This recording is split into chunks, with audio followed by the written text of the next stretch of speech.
Assalamualaikum warahmatullahi wabarakatuh. Perkenalkan, kami dari kelompok 4 yang beranggotakan saya sendiri Iskon Nabila Mafiro, Saya Suryani, saya Tasya Lestari, saya Agus Salim, saya Afan Al-Ansori. Kami di sini akan menyajikan sebuah video diskusi mengenai kontroversi pemikiran orientalis terhadap kajian keislaman. Sebagai untuk tugas memenuhi ujian akhir semester pada mata kuliah kajian barat terhadap Al-Quran.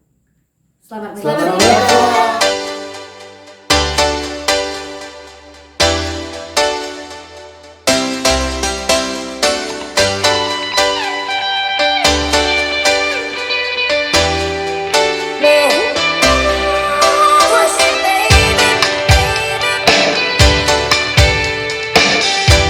Assalamualaikum warahmatullahi wabarakatuh.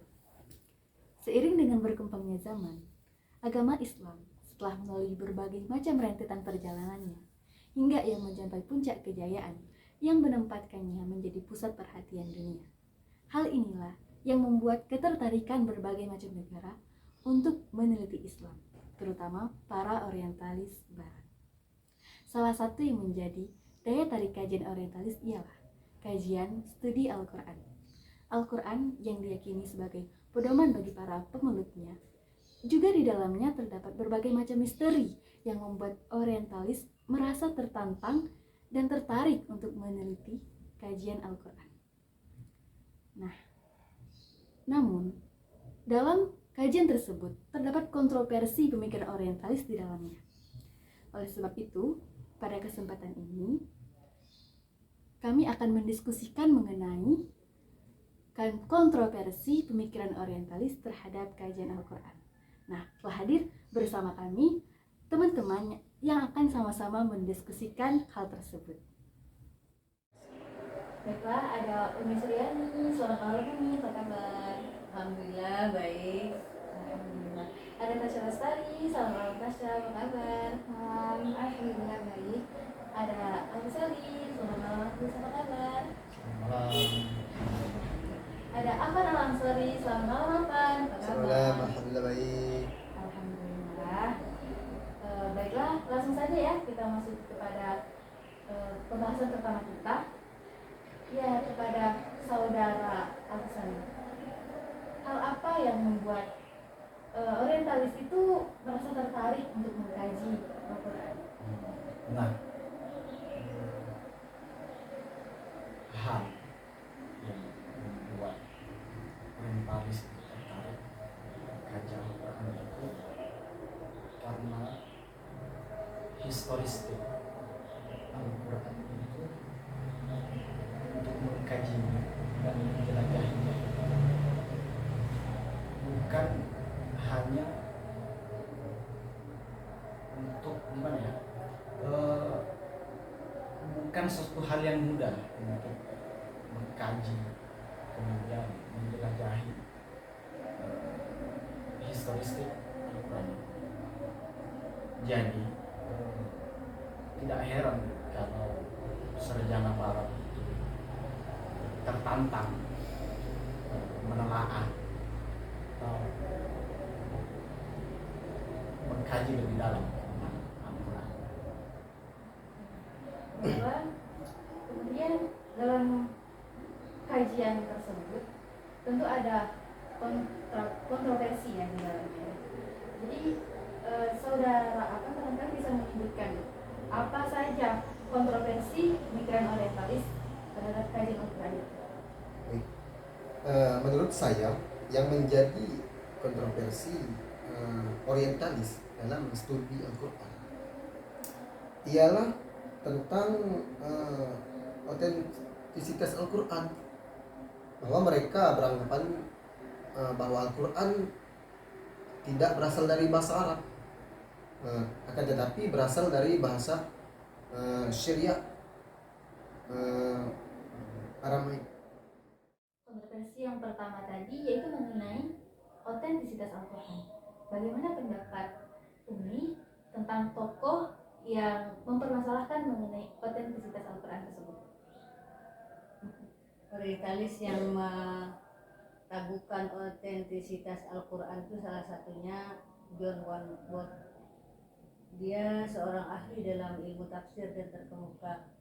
Menurutnya Al-Quran itu diturunkan bukan di awal Islam yang disampaikan kepada Nabi Muhammad, melainkan berasal dari kaum muslimin yang hidup setelah Nabi Muhammad wafat. Menurutnya narasi-narasi dalam kitab sejarah maupun ulumul Quran yang memuat tentang proses turunnya Al-Quran tidak bisa dijadikan bukti sejarah, karena menurutnya proses dokumentasi Al-Quran itu yang terjadi secara sempurna 2 abad setelah Nabi Muhammad wafat. Dan dia juga mengatakan bahwa Al-Quran itu sama dengan hadis. Nah, Saudari Tasya, dari penjelasan yang telah disampaikan oleh Umi tadi, apakah ada tokoh orientalis yang pendapatnya itu berseberangan atau menentang pendapat dari John Wansburg tersebut? Ya, ada. Salah satu contoh tokohnya seperti Fred Noden. Nah, Fred Noden ini adalah salah satu sarjana yang berasal dari Amerika. Selain itu juga, Fred Noden ini dikenal sebagai salah satu seorang orientalis yang mendalami tentang kajian keislaman. Bahkan, Fred Noden ini mengemukakan pendapatnya terhadap tuduhan Wansburg tentang otentisitas Al-Quran yang tidak dapat dibuktikan. Karena membandingkan antara Al-Quran dan hadis, diketahui bahwa Al-Quran itu telah fix menjadi sebuah korpus pada masa Rasulullah SAW. Dan itu artinya Al-Quran dapat diartikan atau dapat dijadikan sebuah bukti sejarah awalnya Islam. Nah, Saudara Afan, apakah ada pendapat donor yang lain yang membantah tentang pendapat John Swansburg tersebut? Ya, pendapat donor yang lain yaitu membantah tesis-tesis John Wansburg terhadap kemunculan Al-Quran yang dianggap sama dengan kemunculan hadis. Dengan metode konfrontatif, Doners mengidentifikasikan aspek yang membedakan antara Al-Quran dan hadis.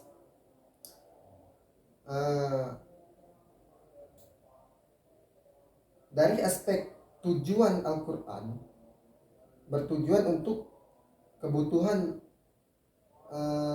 liturgi atau peribadatan dan bacaan, sedangkan hadis untuk kebutuhan eksegesis dan historis semua komunitas.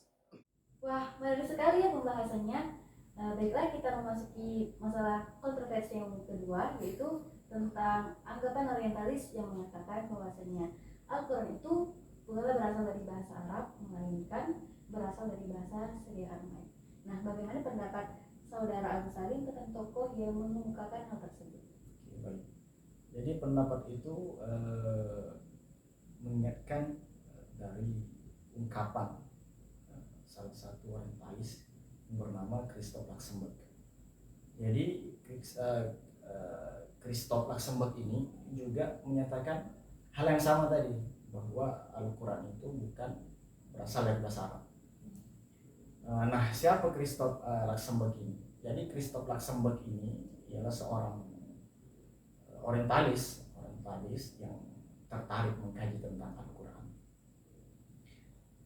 Sebagaimana ditemukan dalam bukunya itu yang berbahasa Syriac Aramaik, kemudian diterjemahkan ke dalam bahasa Inggris, yang mana bukunya itu bertajuk The Syriac Aramaik Reading of the Quran,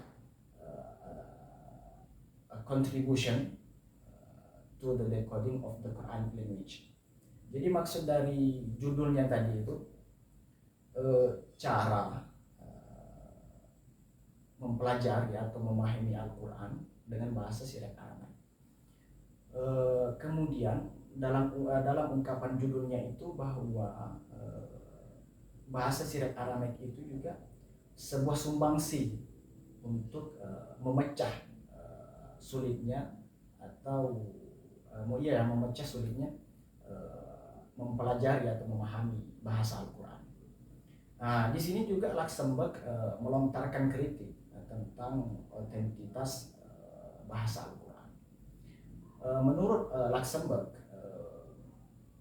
ada beberapa hal atau banyak hal yang perlu direkonstruksi ulang, kemudian diulik, diselidiki balik tentang bahasa Al-Quran.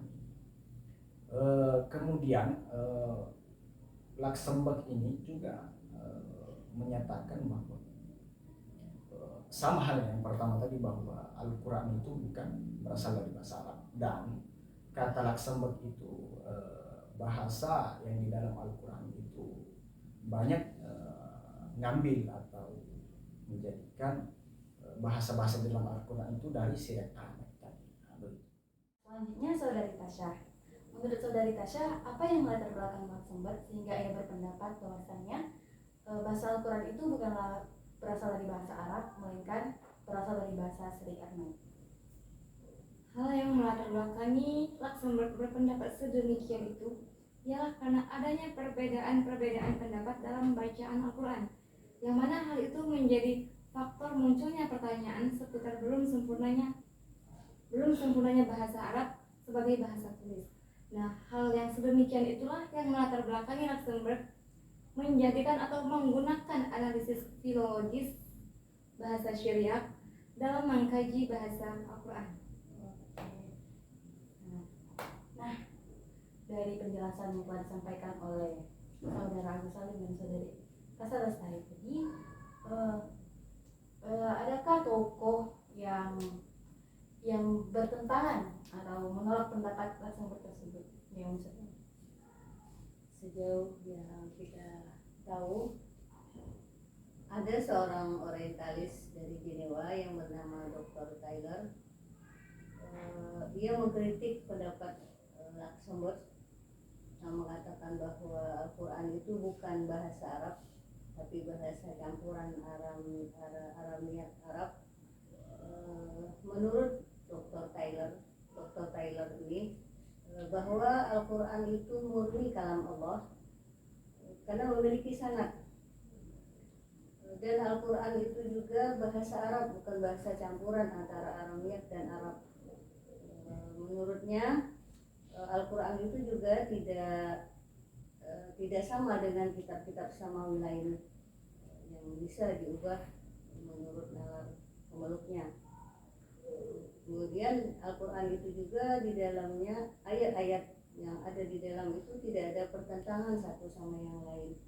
Jadi menurut Dr. Taylor ini, bahwa pandangan Luxemburg itu hanya pandangan yang ingin merendahkan umat Islam, tidak bisa dibuktikan kebenarannya gitu. Dia hanya ingin membuat goyah pendirian umat Islam yang sudah meyakini kitab sucinya selama ini. Begitu menurut yang kami tahu. Selanjutnya, dari penjelasan yang telah disampaikan oleh teman-teman tadi, dapatlah kita simpulkan bahwasanya orientalis dalam mengkaji Al-Quran itu bukan hanya untuk mencari kesalahan atau untuk memperburuk dengan menjelek-jelekkan agama Islam, tetapi ada juga orientalis yang bertujuan murni untuk pendidikan dan murni untuk mencari kebenaran. Demikianlah diskusi kami pada hari ini. Ya, saya ucapkan terima kasih kepada teman-teman sekalian yang telah hadir, yang telah meluangkan waktunya untuk mengikuti diskusi pada kali ini, dan mohon maaf apabila terdapat kesalahan dalam penyampaian dan yang telah kami sampaikan, dan kami akhiri cukup sampai di sini. Selamat malam semua. Assalamualaikum warahmatullahi wabarakatuh. Waalaikumsalam warahmatullahi wabarakatuh. And they really